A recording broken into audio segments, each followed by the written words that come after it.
DAV to me is just the obvious next step.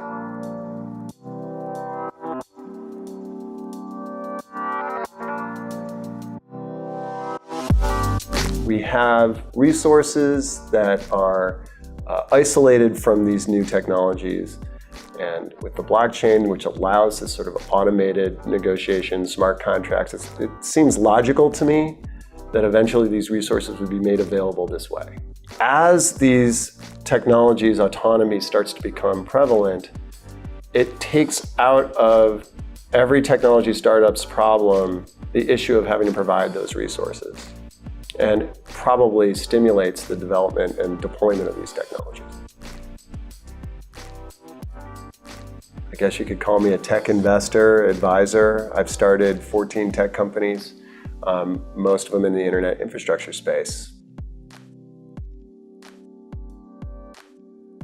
I believe that there are a long list of services that are going to be required for sort of the autonomous revolution to manifest. If you're trying to deliver a package and your drone needs to recharge itself, and you need to find a way for you to pick up that charge without owning an entire infrastructure of charging stations, it makes sense that for your business to operate, that you'd be able to leverage existing resources that are already in place. So I feel like the DAV network is going to enable that capability overall.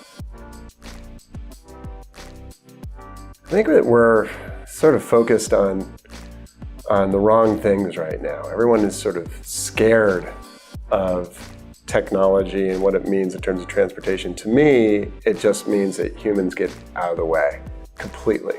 And that's in all parts of the supply chain. And this comes from a person who grew up in Detroit. And believe me, I'm the last person kicking and screaming to sort of give in, but that's the reality. No more humans in transportation.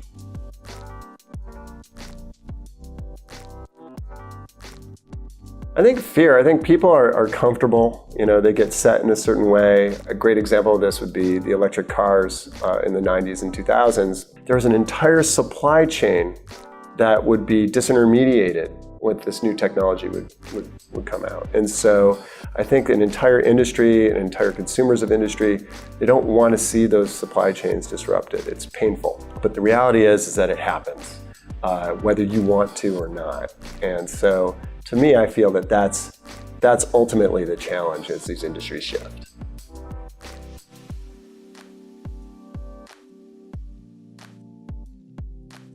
When we built the original internet infrastructure, in the 90s, we were transitioning from something that was controlled either by government or telecommunications companies to a level playing field.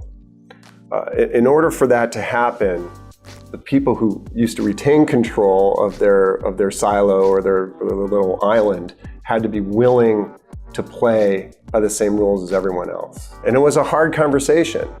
And the way we did it is we spent a lot of time soliciting support and showed them the numbers that ultimately the only way to scale this modern internet is to actually cooperate. And I feel like that's very similar to what DAV is doing right now. Basically, we know where we have to go.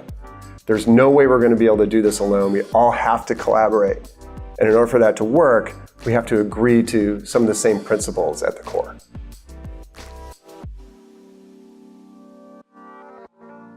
When we created Equinix and we were scaling the original internet infrastructure, we recognized it was going to be super expensive to do. And there were some easy paths to take, but the long-term goal of providing this scalability for the entire internet required that we maintain our neutrality. We never took money from one player that would then make us appear not neutral to the others.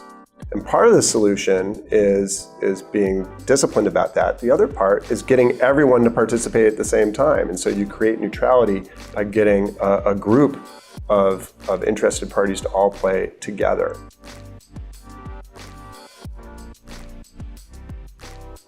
There was a government-controlled or invested entity that made it possible for the internet to exist. It even was researched by the US government initially. But over time, in order for that transition to where the entire industry would participate, it required sort of the handing of the keys over to private industry.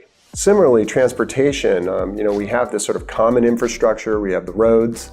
We also have the private infrastructure, much like the carriers were in the case of the automotive companies and all of the supply chain. And now what's happening is, as more and more common resources are going to be used, it's starting to grow just like the internet infrastructure. We have to create some common ground and some platforms on which for the whole thing to scale.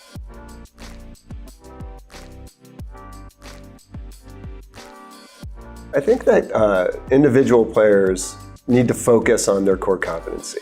If you're really great at building cars, build cars. If you're great at building drones, build drones. The problem historically is that in order for them to deploy their products, they've created these silos and dependencies on them. Those days are over. With the new tech that's available, not just the internet, which I guess was the first phase, but really blockchain is the second, we really now have the ability for someone to focus on their core strengths and then leverage everyone else's strengths as part of a sort of a real-time living system.